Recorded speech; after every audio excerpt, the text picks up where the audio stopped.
ମୁଁ ତ ଦେଖିଛି ସେ ଟିକେଟ୍ ପାଇବା ପାଇଁ ଯାଇକି ତା ଘରେ ଯାଇକି ରାତିରେ ଶୁଅନ୍ତି। ୟାକୁ ବି ଦେଖିଛି।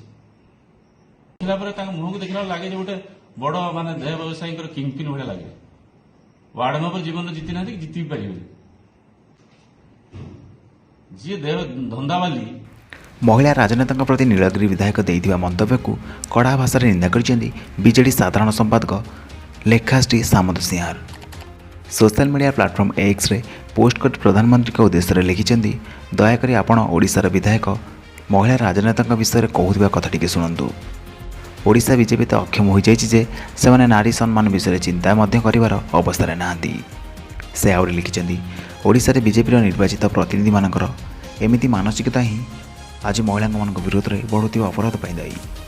ଯଦି ଆପଣ ଏପରି ମହିଳା ବିରୋଧୀ ନିର୍ବାଚିତ ପ୍ରତିନିଧିଙ୍କ ବିରୋଧରେ କାର୍ଯ୍ୟାନୁଷ୍ଠାନ ଗ୍ରହଣ ନ କରନ୍ତି, ତେବେ ମହିଳାମାନଙ୍କ ପାଇଁ ଆପଣଙ୍କର ପ୍ରତିଶ୍ରୁତି ଫମ୍ପା ମାଠିର ଶବ୍ଦ ବୋଲି ଜଣାପଡ଼ିବ।